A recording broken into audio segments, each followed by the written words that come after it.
바다를 울린 이름 이순신. 저는 엘리자 그레이스입니다. 미 해군 참모대학에서 장교 교육을 받고 있는 장교 후보생이죠. 몇 년 전 한국에서 교환학생으로 지냈던 경험이 제 인생을 바꾸게 될 줄은 몰랐어요. 그때 들었던 한 인물의 이야기가 오늘 이 자리에서 다시 떠오르게 될 줄도 모르고 말입니다. 한국에서의 만남. 2019년 가을 저는 연세대학교 교환학생 프로그램에 참여했습니다. 처음엔 단순히 동아시아 문화를 경험해보고 싶다는 호기심이었죠. 하지만 그곳에서 만난 김태환 교수님은 제게 완전히 새로운 세계를 열어주셨어요. 김 교수님은 한국사 전공자셨는데 특히 임진왜란과 이순신에 대한 연구로 유명한 분이었습니다. 어느 날 교수님 연구실을 찾았을 때 벽면 가득 펼쳐진 거북선 모형과 고지도들을 보며 감탄했던 기억이 나네요. 엘리자, 너는 해군사관학교 출신이라고 했지? 그럼 넬슨 제독에 대해서는 잘 알 텐데 이순신이라는 이름은 들어봤나? 그때까지만 해도 저는 이순신이 누군지 전혀 몰랐어요. 교수님은 제 무지함을 탓하지 않으시고 차근차근 설명해주기 시작하셨죠. 1592년 일본이 조선을 침입했을 때 이순신은 전라좌수사였다. 당시 조선의 육군은 연이은 패배로 한양까지 함락되었지만 이순신이 지휘하는 조선 수군만큼은 달랐어. 교수님의 목소리에는 자부심이 묻어났습니다. 그분은 계속해서 이순신의 전투들을 하나씩 설명해 주셨어요. 옥포대첩, 사천포대첩, 한산도 대첩. 매번 완승을 거두며 일본군의 보급로를 차단한 이야기들이었죠. 하지만 정말 놀라운 건 그의 인간적인 면이야. 이순신은 전쟁 중에도 매일 일기를 썼거든. 난중일기라고 하는데 그 속에는 전쟁의 참혹함과 함께 가족에 대한 그리움, 부하들에 대한 걱정이 고스란히 담겨 있어. 그날 교수님은 제게 난중일기의 영문 번역본을 빌려주셨습니다. 밤새 그 일기를 읽으며 저는 충격을 받았어요. 이순신은 단순한 무장이 아니라 깊은 인간애를 가진 철학자이자 시인이기도 했거든요. 정치적 박해의 그늘.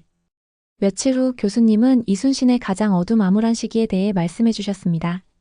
1597년 이순신은 모함을 받아 서울로 압송되었어. 선조는 그를 사형에 처하려 했지만 신하들의 만류로 겨우 백의종군으로 처분을 받았지. 그동안 조선 수군의 지휘권은 원균에게 넘어갔고 교수님의 표정이 어두워졌습니다. 원균이 지휘한 조선 수군은 7천량에서 참패하며 거의 전멸했다고 하더군요. 200척이 넘던 전함들이 13척만 남게 된 것이죠. 상상해봐, 엘리자. 나라를 위해 몸바쳐 싸웠는데 모함을 받아 감옥에 갔다가 다시 부임했을 때는 모든 게 파괴되어 있는 상황을. 보통 사람이라면 절망했을 거야. 하지만 이순신은 달랐다고 하시더라고요. 그는 신에게는 아직 12척의 배가 남아있습니다 라며 다시 일어섰죠. 그리고 명량대첩에서 기적같은 승리를 거두어냈습니다. 돌아온 기억. 샌디에이고 해군교육센터 세미나실 2024년 봄. 그렇게 한국에서의 기억들이 머릿속에 생생하게 남아있던 차에 오늘 세계 해군 전략사에 대한 특별 강의가 있었습니다. 연사로는 전 해군 전략참모이자 전쟁사 권위자인 윌리엄 하워드 교수가 초빙되었어요. 세미나실은 신임 장교들로 가득 찼습니다. 모두들 진지한 표정으로 강의를 기다리고 있었죠. 하워드 교수는 60대 중반의 인상 좋은 분이었는데 해군에서 30년간 복무한 베테랑이셨어요. 교수님은 강단에 올라 프레젠테이션을 시작하셨습니다. 먼저 고대 그리스의 살라미스 해전부터 시작해서 중세의 레판토 해전, 그리고 근세의 트라팔가 해전까지 주요 해전들을 훑어가셨죠. 자, 여러분. 지금까지 역사상 중요한 해전들을 살펴봤는데 그렇다면 역사상 가장 위대한 해군 사령관은 누구라고 생각하십니까? 순식간에 손이 올라가기 시작했어요. 예상대로 대부분의 답은 넬슨 제독이었습니다. 넬슨은 트라팔가에서 프랑스 마이너스 스페인 연합함대를 격파했죠. 영국 해군력의 상징이잖아요. 그의 전술은 지금도 해군사관학교에서 가르치고 있습니다. 저도 처음엔 당연하다고 생각했어요. 넬슨 제독은 분명 위대한 인물이니까요. 하지만 그때 김태환 교수님의 말씀이 떠올랐습니다. 엘리자, 넬슨은 분명 위대한 장군이야. 하지만 그보다 앞서 더 외로운 싸움을 했던 이가 있지. 그것도 훨씬 절망적인 상황에서 말이야. 저는 천천히 손을 들었습니다. 강의실의 시선이 저에게 집중되었죠. 저는 조선의 이순신 제독이라고 생각합니다. 강의실이 순간 정적에 휩싸였어요. 처음 듣는 이름에 학생들 사이에서 웅성거림이 퍼졌습니다. 몇몇은 의아한 표정을 지었고 어떤 이는 고개를 갸웃거렸죠. 그런데 하워드 교수님의 반응이 달랐습니다. 그분은 천천히 고개를 끄덕이며 미소를 지으셨어요. 아, 그렇습니다. 정답입니다. 이순신, 그 위대함의 재발견. 교수님은 칠판에 숫자를 적기 시작하셨어요. 13BS333. 이순신 제독은 1597년 명량대첩에서 단 13척의 배로 333척이 넘는 적선을 막아낸 인물입니다. 이것은 단순한 승리가 아니라 수학적으로 불가능해 보이는 기적이었죠. 학생들의 표정이 변하기 시작했어요. 13대 333이라는 숫자는 누가 봐도 말이 안 되는 비율이었거든요. 더 놀라운 것은 이순신이 23년간의 전쟁에서 단 한 번도 패배하지 않았다는 사실입니다. 넬슨도 위대하지만 그는 마지막에 전사했죠. 하지만 이순신은 살아서 모든 전투를 승리로 이끌었어요. 하워드 교수님은 계속해서 이순신의 전술에 대해 설명하셨습니다. 특히 한산도 대첩에서 사용한 하객진에 대해서는 현대 해군 전술의 원형이라고 평가하셨어요. 하객진은 학의 날개 모양으로 적을 포위하는 전술인데 이것은 단순한 포위 전술이 아닙니다. 조류와 바람, 지형을 완벽하게 계산한 과학적 전술이었죠. 적이 후퇴할 때 가장 큰 타격을 주도록 설계된 것입니다. 그리고 거북선에 대한 설명도 이어졌어요. 세계 최초의 철갑선이라고 할 수 있는 거북선은 단순한 방어용 선박이 아니었습니다. 심리전의 도구이기도 했죠. 용머리에서 뿜는 연기와 포성은 적에게 공포감을 조성했고 이것이 전투의 승패를 가르는 중요한 요소가 되었어요. 인간 이순신의 고뇌. 하지만 교수님이 강조한 건 이순신의 전술적 천재성만이 아니었습니다. 이순신의 진정한 위대함은 그의 인간적 고뇌에 있습니다. 그는 전쟁 중에도 매일 일기를 썼는데 그 속에는 단순한 전투 기록이 아니라 한 인간의 깊은 내면이 담겨 있어요. 교수님은 난중일기의 한 구절을 인용하셨어요. 어머니께서 돌아가셨다는 소식을 들었으나 군무가 바빠 곡할 겨를도 없다. 이 한 줄에서 우리는 국가의 운명을 짊어진 지도자의 개인적 희생을 볼 수 있습니다. 저는 가슴이 먹먹해졌어요. 나라를 지키느라 어머니의 죽음조차 제대로 슬퍼할 수 없었던 그의 심정을 생각하니 말이에요. 더욱 놀라운 것은 1597년의 일입니다. 이순신은 정치적 모함으로 서울로 압송되어 고문을 받았어요. 그의 가족들은 죽음의 위협에 시달렸고 그동안 쌓아올린 조선 수군은 원균의 무능함으로 거의 전멸했죠. 교수님의 목소리에 감정이 실렸습니다. 보통 사람이라면 절망했을 겁니다. 내가 이렇게까지 해야 하나라고 생각했을 테죠. 하지만 이순신은 달랐어요. 그리고 그 유명한 장계의 한 구절이 나왔습니다. 전선이 비록 적으나 미신은 죽지 않았습니다. 신에게는 아직 12척의 배가 남아 있습니다. 강의실이 조용해졌어요. 모든 학생들이 그 말의 무게를 느끼고 있는 것 같았습니다. 명량 불가능을 가능으로.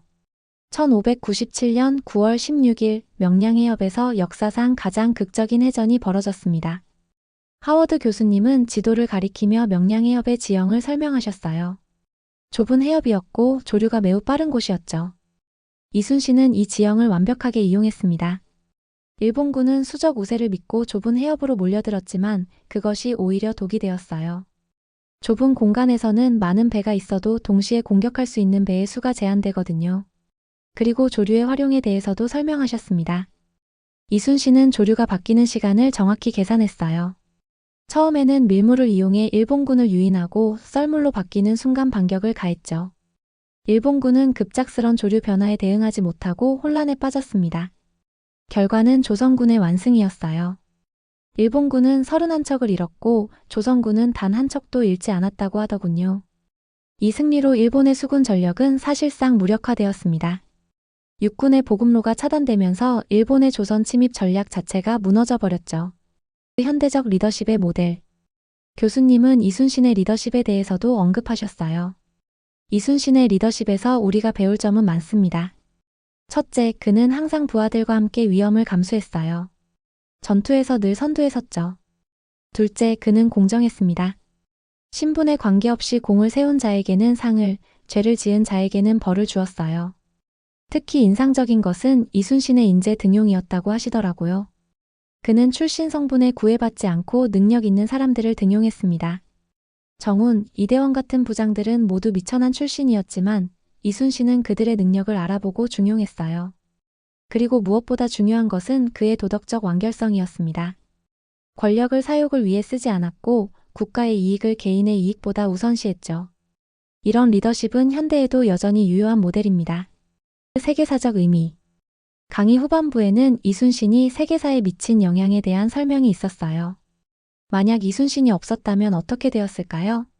일본이 조선을 완전히 점령하고 나아가 명나라까지 침입했을 가능성이 높습니다. 그렇다면 동아시아의 역사는 완전히 달라졌을 거예요. 실제로 일본의 조선 침입은 단순한 정복 전쟁이 아니었다고 하시더라고요. 히데요시는 조선을 발판으로 명나라와 인도까지 정복하려는 야심을 가지고 있었거든요. 이순신의 승리는 단순히 조선을 구한 것이 아니라 동아시아 전체의 균형을 유지한 것입니다. 그의 한 번의 승리가 역사의 물줄기를 바꾼 셈이죠. 하워드 교수님은 마지막으로 이렇게 정리하셨습니다. 넬슨은 영국의 해상 패권을 확립했지만 이순신은 문명의 충돌에서 동양 문명을 지켜낸 인물입니다. 그 의미는 결코 작지 않아요. 나에게 남은 것. 강의가 끝난 후 저는 깊은 감명을 받았습니다.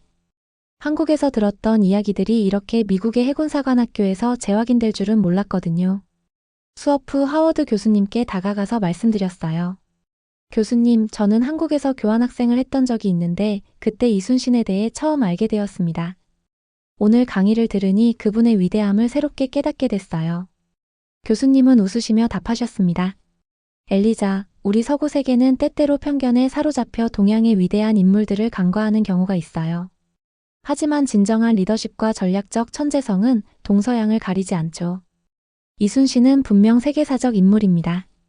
그날 밤 저는 오랫동안 생각에 잠겼어요.